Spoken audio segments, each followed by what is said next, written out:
Hello student, we have discuss in our last video. जैसा कि last video में Rahul sir ने आप लोगों को जो फंजाई किंगडम है, ठीक है, मोनेरा के बारे में बता ही दिया था। किंगडम मोनेरा के बारे में, किंगडम प्रोटेस्टा के बारे में बता दिया था। अब थर्ड नंबर पे लिया है राहुल सर ने किंगडम फंजाई। फंजाई के बारे में लास्ट वीडियो में आप लोगों से डिस्कस किया था राहुल सर ने कि फंजाई जो लाइफ का फॉर्मेशन होता है, जैसे वो लोग वाग जैसे पीपल होता है उनसे ही डेस्पाइसेशन से होता है। और जो इसमें माउल्स होती है वो किस पर अटैक करती है? अक्सर आपने देखा होगा ब्रेड पर, चपाती पर फंगस लग जाती है, उसे माउल्स बोला जाता है। तो माउल्स जो अटैक करती है ब्रेड पर या टमाटो पर, जो वेल्स अटैक करती है, तो ऐसे कुछ फंजाई होते हैं जो कि पर्टिकुलर एक एरिया में पनपते हैं। बोल सकते हैं ह्यूमन बींग्स में भी कई तरीके की डिजीज होती है जो फंजाई के कारण हो सकती है। ओके, फिर आपको बताया था कि जैसे ऑर्गेनिक मटेरियल का जब ब्रेकडाउन होता है तो कंटिन्यूअस वो क्या करते हैं, उनसे अपना न्यूट्रिशन लेते रहते हैं। और ये न्यूट्रिशन लेने की जो साइकिल है वो इकोसिस्टम के थ्रू चलती रहती है। और आप लोगों को साथ में राहुल सर ने ये बताया था कि जो फंजाई होते हैं वो एक डिकम्पोजर होते हैं जो कि चेंज कर देते हैं मरी हुई चीजों को, या बोल सकते हैं डेड थिंग्स को, किसमें चेंज कर देते हैं? In the soil. And soil के अंदर जो डेड थिंग्स होती है उनको चेंज कर देते हैं किसमें? एक पर्टिकुलर सब्सटेंस में, जिसे ह्यूमस बोला जाता है। ठीक है, यहां तक राहुल सर ने आप लोगों को क्लियर कर दिया था। इसके बाद आज के वीडियो में आप लोगों को फीचर्स के बारे में बताएंगे। तो हेडिंग डालिए द फीचर्स ऑफ ऑर्गेनिज्म, कि फंजाई के अंदर आने वाले ऑर्गेनिज्म के फीचर्स कैसे होते हैं। वीडियो को आगे बढ़ाने से पहले I would like to say to all of 9th class student of Kuhu international senior secondary school Gangapur city, stay at home, safe at home, घर पे रहे, सुरक्षित रहे, साइंस को पढ़ते रहे। कोई भी डाउट है राहुल सर से डिस्कस करते रहे, पूछते रहे। ठीक है, चलते हैं फीचर्स पर। तो मैं आपको बता दूं फंजाई के जो फीचर्स होते हैं, तो फंजाई की जो रेंज होती है वो एक माइक्रोस्कोपिक फॉर्म में होती है, यानी कि आप वैसे नहीं देख सकते माइक्रोस्कोप से लेकर के। और बहुत बड़े फंजाई भी होते हैं जिन्हें आप देखा जा सकता है, और यूनिसेलुलर हो सकते हैं ये, जैसे यीस्ट होता है वैसे मल्टी सेलुलर भी होते हैं। तो लिखिएगा स्टार लगा करके, मैं आपको बता दूं, या ABCD करके आप लिख लीजिएगा। फर्स्ट लिखिएगा जो फंजाई है FUNGI, fungi range RANGE। Fungi की जो रेंज होती है इन साइज, ठीक है, फ्रॉम साइज कहां से लेकर के? माइक्रोस्कोपिक, बहुत छोटे से लेकर के माइक्रोस्कोपिक, टू बहुत छोटे से लेकर के वेरी लार्ज। ओके, माइक्रोस्कोप से लेकर के वो बहुत बड़े हो सकते हैं, जैसे such as mushroom, such as लिखिएगा mushroom, MUSHROOM। Okay, B point पे आ जाइए, बी पॉइंट लिखिएगा। मल्टी सेलुलर फंजाई भी होते हैं, मल्टी सेलुलर फंजाई जो किस पर ग्रो करते हैं? आगे लिखिएगा ग्रो, ठीक है, ग्रो हाइफा, ठीक है, HYPHAE, जो हाइफा पे ग्रो करते हैं। ठीक है, ये क्या होता है? सिंगुलर होता है, मतलब बोल सकते हैं जो हाइफा होता है वो एक सिंगुलर है। ओके, बोल सकते हो सिंगुलर, ठीक है। और ये जो होता है इसका बेसिक स्ट्रक्चर होता है। ओके, सी पॉइंट पर आ जाइए। मैं सी पॉइंट यहां से स्टार्ट कर रहा हूं, ए और बी यहां पर लिख दिए, सी पॉइंट यहां से स्टार्ट करूंगा। फंजाई लिखिएगा, फंजाई मे बी यूनिसेलुलर। कहने का मतलब ये राहुल सर ये बताना चाह रहे कि फंजाई मल्टी सेलुलर होते हैं, बट मे बी हो भी सकते हैं यूनिसेलुलर। जैसे एग्जांपल लें यीस्ट, YEAST। यीस्ट जो होता है वो कैसा होता है? यूनिसेलुलर होता है, और मल्टी सेलुलर भी ये मिल सकते हैं। ओके, यहां लिख दिया multi cellular. D point, next point पर आ जाइए। They have a definite, DEFINIT, definite shell wall. कैसी होती है? इनमें एक जो शेल वॉल होती है वो डेफिनेट शेल वॉल होती है, and A nucleus. Okay, full stop लगा दीजिए। दे फुल स्टॉप का लिखेगा हैव शेल वॉल मेड, क्या लिखा? They have shell wall made up of, किसकी बनी हुई रहती है? ये टफ कॉम्प्लेक्स शुगर बोल सकते हैं, ठीक है। आगे लिखेगा ए टफ कॉम्प्लेक्स शुगर, क्या लिखा, ए tough TOUGS tough complex sugar called, क्या बोल सकते हैं उसे, क्या बोलते हैं, काइटिन, CHITIN, काइटिन बोलते हैं उसे, क्या बोलते हैं, chitin, CHITIN, chitin. Okay, full stop. आगे लिखिएगा अगला पॉइंट नेक्स्ट है दे, ठीक है। इनकी जो मेम्ब्रेन होती है, they have membrane bound, MEMBRANE, membrane bound, BOUND, they have membrane bound organelles. Okay, इनमें मेम्ब्रेन बाउंड ऑर्गेनलीज होते हैं, छोटे छोटे कोशिका के अंग होते हैं, एंड ऑल्सो यूकेरियोटिक, कैसे होते हैं, यूकेरियोटिक होते हैं। नेक्स्ट पॉइंट आ जाइए, F पॉइंट। यूकेरियोटिक होने के साथ इनमें किसी भी तरीके का क्लोरोप्लास्ट नहीं होता, ना ही लोकोमोशन का मैकेनिज्म होता है, मतलब मूवमेंट का कोई बोल सकते हैं, लोकोमोशन मतलब एक तरीके का मूवमेंट है, और मूवमेंट का मैकेनिज्म इनमें नहीं होता है, ठीक है। तो नेक्स्ट पॉइंट ये रहेगा राहुल सर की तरफ से कि they do not have any chloroplast, CHLOROPLAST, chloroplast. Okay, next point यहां से लिखिएगा G। नेक्स्ट पॉइंट लिखिएगा दे हैव, मैंने यहीं लिख दिया, नीचे स्टार्ट नहीं करके मैंने साइड में लिख दिया, दे हैव नो, इनमें किसी भी तरीके का mechanism, MECHANIS, mechanism of locomotion, LOCOMOTIONS, locomotion, यानी कि इनमें किसी भी तरीके का लोकोमोशन का मैकेनिज्म नहीं होता है। ओके, चलें आगे की तरफ बात करेंगे। मोस्ट ऑफ द जो फंजाई है वो डिकम्पोजर होते हैं। नेक्स्ट पॉइंट लिखिएगा, most of the fungi, most of the fungi are decomposers. Most of the जो फंजाई है, most of the fungi are decomposers, decomposers होते हैं, और बोल सकते हैं सेप्रोफाइट्स, SAPROPHYTES, सेप्रोफाइट्स होते हैं, ठीक है। ऐसे ऑर्गेनिज्म होते हैं जो कि मरे हुए सड़े गले जानवरों पर अपना जीवन स्पेंड करते हैं, saprophytes organism that live off, किस पर, decaying, live off decaying. Organic matter, आगे कंटिन्यू कीजिए, organic matter. Okay, decaying organic matter पर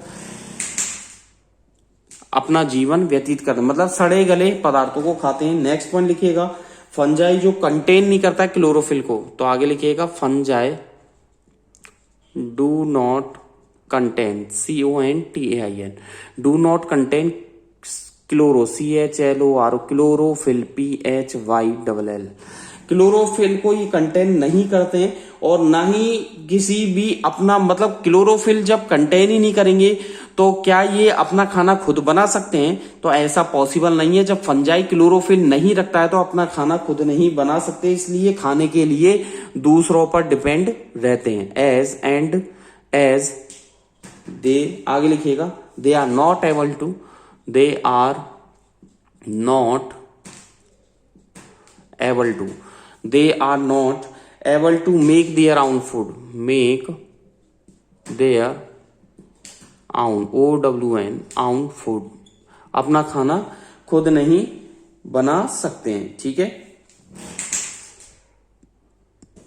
अगला पॉइंट जे, ज्यादातर फंजाई लिखिएगा, most of fungi, most of जो फंजाई होते हैं वो क्या काम करते हैं, वो मतलब जो डेड बोल सकते हैं डेड प्लांट्स है और जो एनिमल्स होते हैं वो जो रह जाते हैं उन पर डिपेंड रहते हैं। Most of fungi feed on का मतलब खाने के लिए डिपेंड होना। फीड ऑन का मतलब होता है खाने के लिए डिपेंड होना। Feed on the remain. Most of fungi feed on the remains of dead plants and animals. Okay, dead plants और एनिमल्स के लिए डिपेंड रहते हैं। नेक्स्ट पॉइंट लिखिएगा जे के बाद। आ जाइए नेक्स्ट पॉइंट। जो रिजर्व फूड मटेरियल होता है वो फूड मटेरियल को रिजर्व रखते हैं। दे रिजर्व, RESERVED, रिजर्व्ड, ठीक है, फूड मटेरियल। ओके, जो फूड मटेरियल्स होते हैं उन्हें ये रिजर्व रखता है। ओके, RESERVED, दे रिजर्व फूड मटेरियल किसकी फॉर्म में? In the form of glycogen, GLYCOGEN, glycogen की फॉर्म में रखते हैं। और बोल सकते हैं ऑयल ग्लोब्यूल्स की फॉर्म में भी ये रख सकते हैं। Oil globules, BULES, okay, GLOBULES। तो यानी कि ये जो खाना रिजर्व रखते हैं फंजाई वो किसकी फॉर्म में रखते हैं? ग्लाइकोजन की फॉर्म में रखते हैं या ऑयल ग्लोब्यूल्स की फॉर्म में रखते हैं। ओके, नेक्स्ट पॉइंट ये बताना चाह रहे कि फंजाई, लिखिएगा, फंजाई हैव टू। फंजाई जो क्या रखता है? दो फेज रखता है। Distinct, DISTINCT, distinct phase, PHASES। Fungi के कितने फेज होते हैं? दो फेज होते हैं। कौन कौन से? एक तो वेजिटेटिव फेज वाला बात कर सकते हैं, रिप्रोडक्टिव फेज। कौन कौन से होते हैं? तो पहला तो होता है इसका वेजिटेटिव फेज, लिखिएगा VEGETATIV, वेजिटेटिव फेज, PHASE।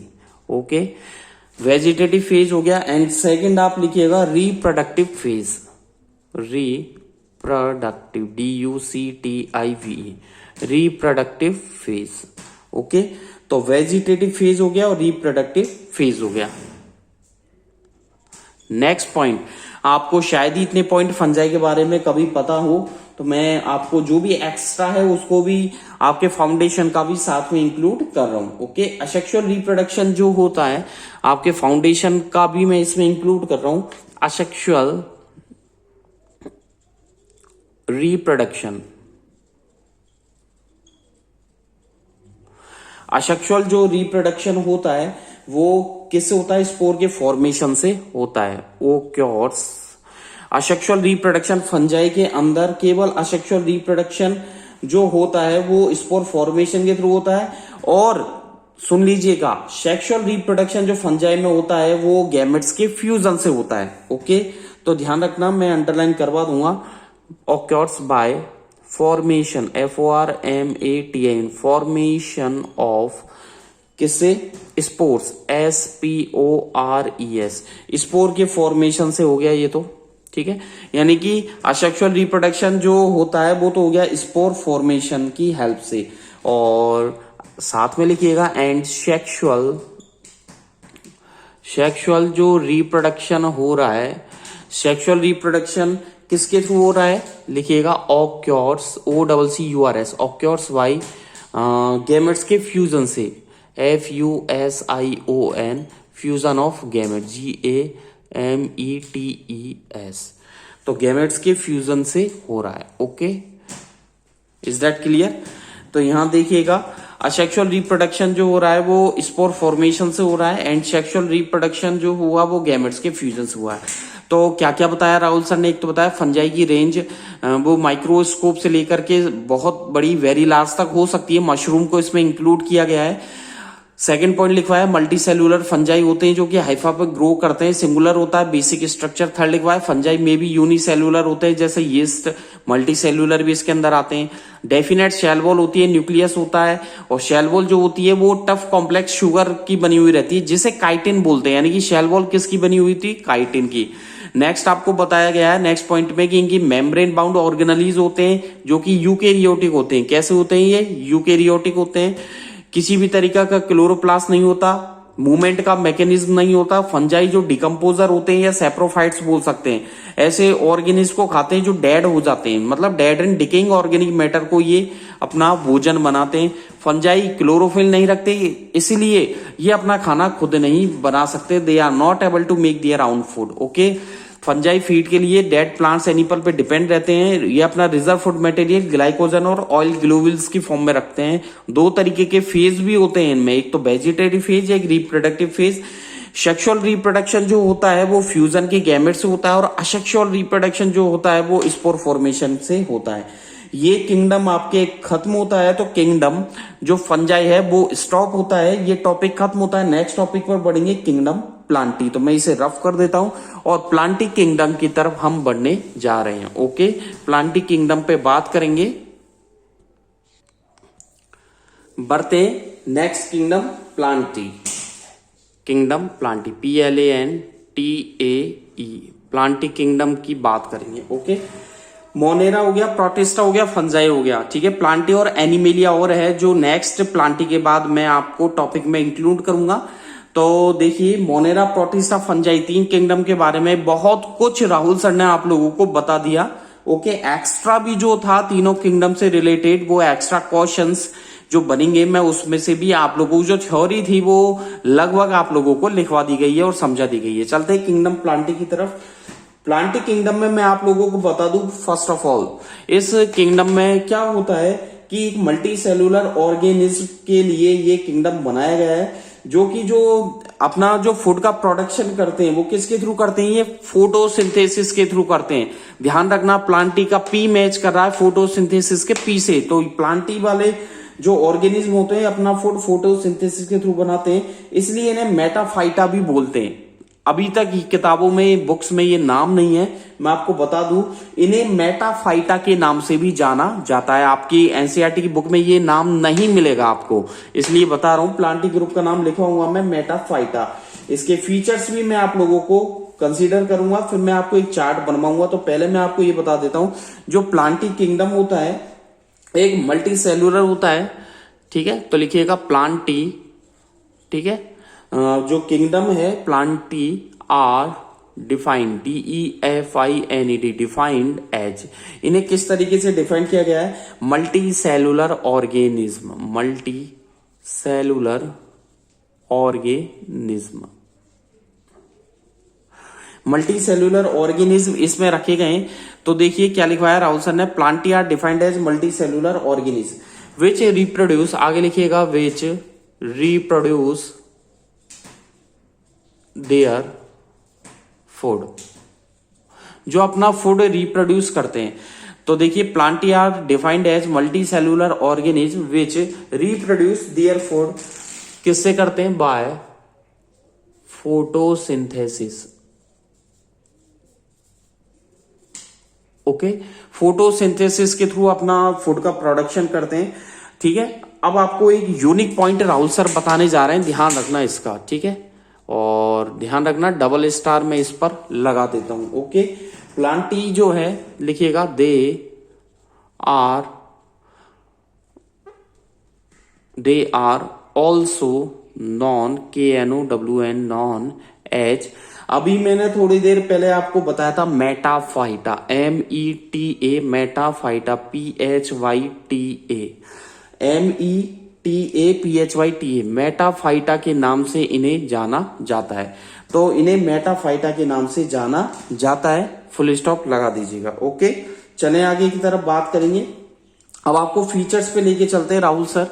तो यहां पे लिखिए, हेडिंग डाल दिया मैंने, some features, FEATURES of this kingdom, इस किंगडम के फीचर्स के बारे में मैं आप लोगों को बताऊंगा। ओके, तो देखिए मैंने क्या हेडिंग डाली, some features of this kingdom. चलें आगे।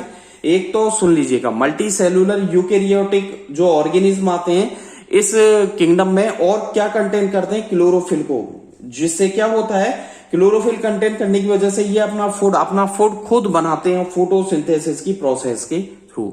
तो फर्स्ट पॉइंट लिखिएगा ए, दे आर, ठीक है। और इनमें जो और बता देता हूं, जो शेल्स होती हैं इस किंगडम में आने वाले ऑर्गेनिज्म की, उनमें एक सेंट्रल वैक्यूल होता है। सेंट्रल वैक्यूल होता है, एक रिगिड शेल भी होती है इसके अंदर, जो कि कंपोज्ड होती है सेलुलोज से, वो सेलुलोज मटेरियल की बनी हुई होती है। तो इसमें लिखिएगा दे आर मल्टी सेलुलर। क्या लिखा? They are multi cellular eukaryotes, EUKRYOTES। They are multicellular eukaryotes containing chlorophyll, CONTAINING, containing chlorophyll, CHLO, phyll PHYLL, जो कि क्या कंटेन करते हैं? क्लोरोफिल को। और क्या बनाते हैं? आगे लिखिएगा synthesize, they are THEIR। Okay, देखिए, they are multi cellular eukaryotes containing chlorophyll to synthesize their own food, अपना खुद का फूड बनाते हैं, own food, by the process of, कौन सी प्रोसेस? जस्ट अभी 2 सेकंड पहले बताया था, फोटोसिंथेसिस।